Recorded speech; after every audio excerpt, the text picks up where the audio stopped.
नमस्कार, आदाब, सत श्री अकाल दोस्तों। फिर से मैं सचिन यादव आप सभी लोगों का स्वागत करता हूं एजुकेटेड गुरुजी यूट्यूब चैनल के ऊपर।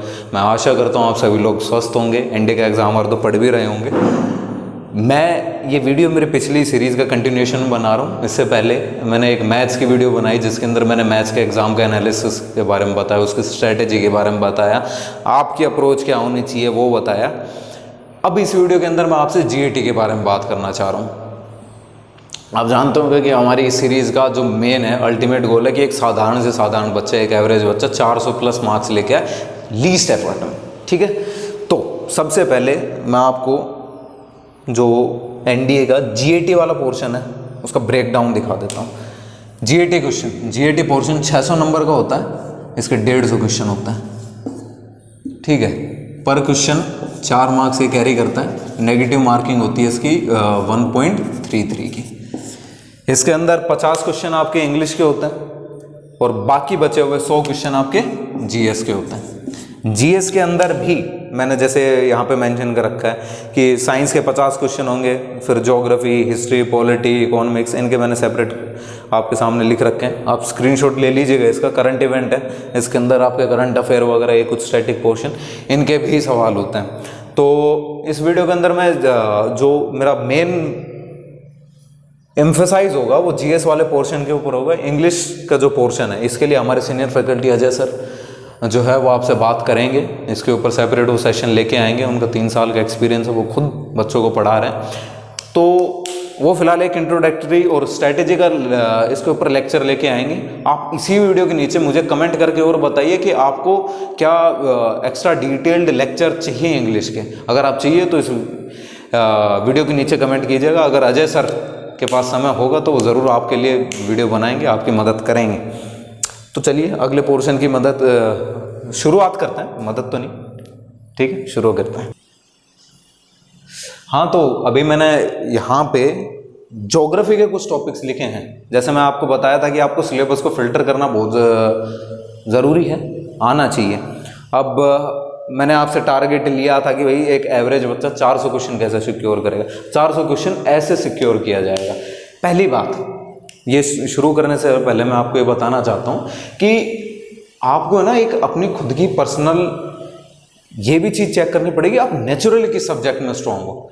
फॉर एग्जाम्पल, जो डिफेंस साइड में ना, डिफेंस लाइन में, एनडीए सीडीए साइड, इधर वही बच्चे ज़्यादातर आते हैं जो जिनका साइंस बैकग्राउंड होता है। ठीक है, तो जब भी आप ये एग्जाम को अप्रोच करो तो आपकी ये मेंटल टेंडेंसी भी होनी चाहिए और आपका नेचुरल इंक्लिनेशन भी पर्सनली साइंस की तरफ ही होना चाहिए। क्योंकि आप 10-12 साल से उसी सब्जेक्ट के साथ आपने बिताए हैं, आपने 11वीं 12वीं के अंदर उसके अंदर सबसे ज़्यादा अपना समय डिवोट किया है। तो साइंस वाले पोर्शन के अंदर आपको कम से कम समय के अंदर ज़्यादा से ज़्यादा एफर्ट मिलेगा। 50 क्वेश्चन आ रहे हैं, 50 में से आप 40 प्लस क्वेश्चन श्योर शॉट सही कर सकते हो। उसके अंदर आप खाली साइंस का 160 नंबर है वो सिक्योर कर रहे हो। उसके बाद मैं आपको बताता हूँ कि आप साइंस बैकग्राउंड से होने के बाद भी आप नॉन साइंस के बैकग्राउंड के क्वेश्चन किस तरीके से अटेम्प्ट कर पाओगे, और अटेम्प्ट ही नहीं, सही अटेम्प्ट करोगे। अब ज्योग्राफी है, सिलेबस देखो, इस सिलेबस में बहुत सारी चौड़ी चीज़ें लिख रखी है, विंड पैटर्न, फलाना ढिमकाना, सब कुछ नहीं पढ़ना है। ज्योग्राफी की जो वेटेज है वो 20 क्वेश्चन की है। ठीक है, 20 में से ये जो मैंने टॉपिक्स लिखे हैं ना, 100% इनमें से 10 क्वेश्चन आपके मिलेंगे। 101% ये टॉपिक है। या तो पूरा सिलेबस पढ़ लो आप, या मैंने ये जो टॉपिक बताए ना इनको कर लो। ये सारे टॉपिक को आपको करने में शायद 2 से 3 दिन लगे। ठीक है, 2 से 3 दिन के अंदर आप 10 क्वेश्चन सिक्योर कर रहे हो। और एक चीज़ और ध्यान रखना, आप साइंस के स्टूडेंट हो, साइंस के क्वेश्चन को हिट करने के बाद ये सारे है ना आपके एड ऑन का काम करेंगे, तो आप 90 to 95 परसेंटाइल में आ चुके हो। जनरली बच्चे इन पोर्शन को छोड़ देते हैं जो साइंस वाले होते हैं, समझो इस बात को। अब मेरे साथ अपने को ये पोर्शन नहीं छोड़ना है। हर एक पोर्शन जो है ना, चाहे वो साइंस का हो, मैथ्स का हो, या आपको ज्योग्राफी, पॉलिटी, किसी का भी हो, हर एक पोर्शन है ना उसका एक पार्ट आसान का होता है, एक पार्ट मीडियम अपनी जो क्वेश्चन की टफनेस वो कैरी करता है, और कुछ क्वेश्चन उसमें टफ भी होता है। हमको क्या करना है, हमको इजी क्वेश्चन को टारगेट करना है, easy to medium question, hard पे नहीं जाना है। Least effort highest result. Monsoon system हर बार सवाल मिल जाएगा आपको इसके ऊपर, ये बड़ा इंपॉर्टेंट टॉपिक है। मॉनसून सिस्टम, रिट्रीटिंग मॉनसून कैसा है, विंडफॉल पैटर्न कहाँ पे है, कौन सा मॉनसून की वजह से किस इलाके के अंदर ज़्यादा बारिश होती है, इस चीज़ का ध्यान रखो। रिवर सिस्टम, हर बार सवाल मिलते हैं इसके आपके ऊपर। वेस्ट फ्लोइंग रिवर्स कौन सी है, ईस्ट फ्लोइंग रिवर कौन सी है, उनकी ट्राइब्यूटरीज कौन सी हैं, इस तरीके के सवाल इसके ऊपर हर बार आते हैं। रिवर सिस्टम पे आप देखना एक दो बार में हर बार सवाल पूछेंगे। छोटा टॉपिक है, तैयार कर सकते हो। अर्थ मूवमेंट, बड़ा प्यारा टॉपिक, हर बार सवाल मिलेंगे इसके। अर्थ मूव, इसमें रोटेशन रेवोल्यूशन आ जाता है, इनकी वजह से रोटेशन रेवोल्यूशन के इफेक्ट क्या है, डेट और टाइम पे के ऊपर क्या इफेक्ट आते हैं, आपके सीजन में क्या बदलाव आते हैं, सर्दी कैसे आती है, गर्मी कैसे आती है, अर्थ के रोटेट होने पे, रिवॉल्व होने पे कैसे दिन की या रात की लेंथ में फर्क आता है। तो ये सारे सवाल इसके अंदर आते हैं। सीजन का आ गया, विंड पैटर्न किस तरीके से चेंज होते हैं, बड़े बेसिक सवाल हैं। पढ़ने में भी इंटरेस्ट आएगा, आपकी जनरल नॉलेज बढ़ेगी, ये चीज़ आपको एसएसबी में भी मदद करेगी। आपको जो नॉलेज का एक होराइजन है ना वो फैलेगा।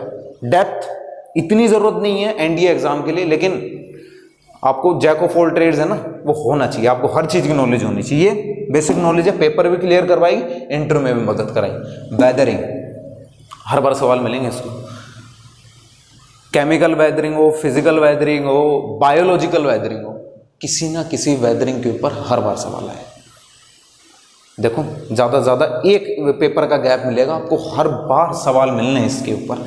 वेदरिंग, क्लाउड्स, क्लाउड्स के ऊपर सवाल आता है। कौन कौन से क्लाउड्स है भाई, कोलोलंबस क्लाउड है, किस चीज़ के लिए काम में आता है, बारिश कौन से क्लाउड से होती है, किस किस लेंथ पे होते हैं बादल, ठीक है, कौन से बादल हल्के होते हैं, कौन से बादल स्ट्रक्चर्स फॉर्म करते हैं, ठीक है। बचपन में देखते थे ना वो शिव भगवान का शिवलिंग बन रहा है, वो कौन से भगवान बनाते थे सॉरी भगवान बनाते थे, कौन से बादल बनाते थे। तो इस तरीके के सवाल पूछते हैं। कौन से बादल बारिश के लिए रेस्पॉन्सिबल होते हैं, बारिश का मौसम चल रहा है ना, मुंबई में कौन से बादल रेस्पॉन्सिबल है, केस करना चाहो तो कर देना कोर्ट में। ओशन करंट, लोकल विंड्स, हर बार सवाल आएंगे। कोल्ड करंट कौन से होते हैं, वार्म करंट कौन से होते हैं, ये करंट के ऊपर भी सवाल किस तरीके से पूछ लेगा। या तो आपसे करंट पूछ लेगा कि भाई कोल्ड, इनमें से कोल्ड करंट कौन सा, वार्म करंट कौन सा, या फिर आपसे ये पूछ लेगा, करंट का नाम दे देगा, पूछ लेगा कौन से ओशन का है, ठीक है। ओशन कितने हैं आपने कमेंट बॉक्स में बताना मेरे को, ओशन कौन से। एक ट्रिक दे देता हूँ, दिमाग के घोड़े दौड़ा लेना, अगर आपके समझ में आ जाए तो। पैसा से रिलेटेड है, ठीक है, पूरे वर्ल्ड के सारे ओशन कवर हो जाते हैं इस एक शब्द में, कमेंट बॉक्स में बताना।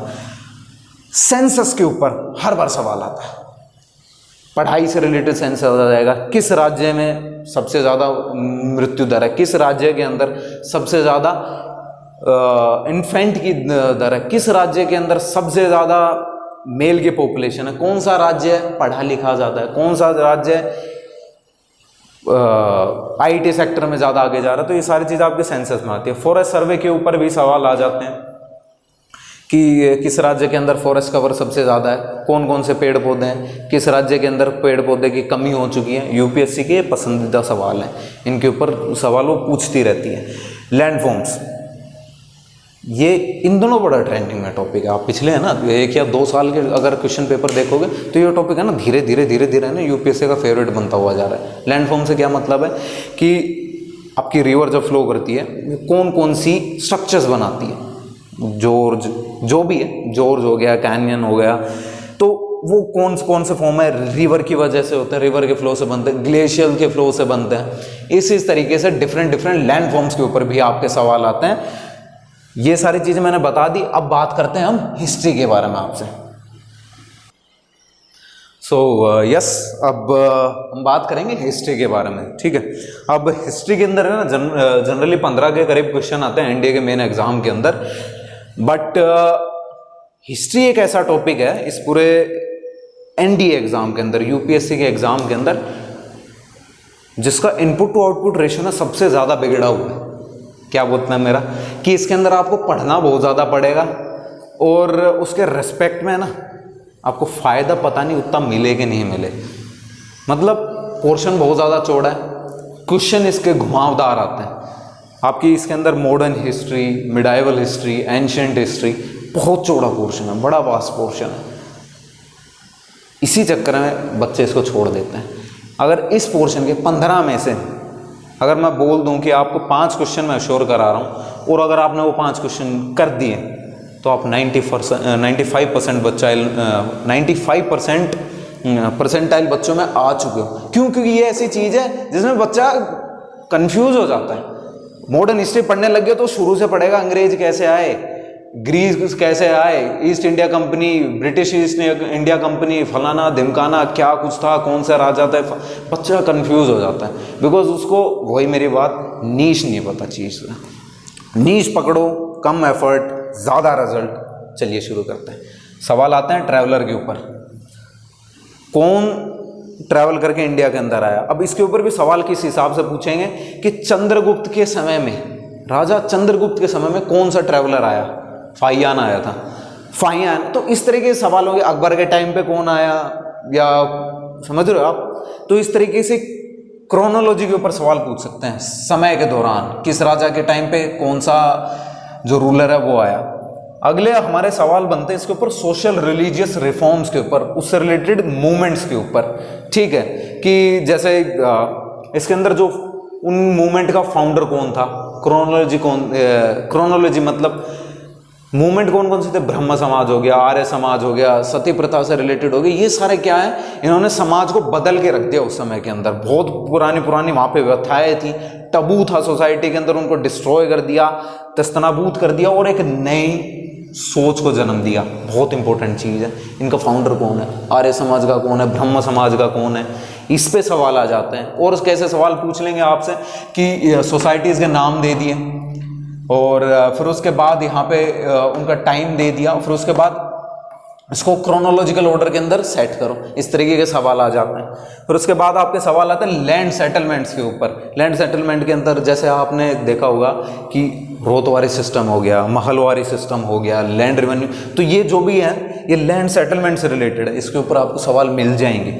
ठीक है, किस तरीके के एरिया में था, ठीक है, कौन लेके आया, ठीक है, अलग अलग वहाँ पे है ना, जो भी लॉर्ड वेलेस्ली था या क्रिस्प थे, डलहौजी थे, कौन लेके आया उनमें से? जो भी गवर्नर था, जो भी रूलर था, या जो उस टाइम पे ब्रिटेन है, उनमें से कौन ऐसा रूलर था जो जिन्होंने इसको इंट्रोड्यूस किया? उसके मेन रूल क्या थे, नियम क्या थे? कि जैसे 1/3 पार्ट जो है, 1/3 पार्ट आपको जो है जो आपकी फसल है उसका 1/3 हिस्सा आपको टैक्स के तौर पे पे करना पड़ेगा। ये किस में था ये बताना मेरे को कमेंट बॉक्स में। तो इस तरीके से सवाल है ना आपके बनते हैं। नेशनलिस्ट मूवमेंट, ठीक है, सोल्ट सत्याग्रह हो गया आपके, सोल्ट सत्याग्रह हो गया, और मैं बताऊं सोल्ट सत्याग्रह हो गया, या सर इसको काटो, मेरा दिमाग चो हो गया एकदम से।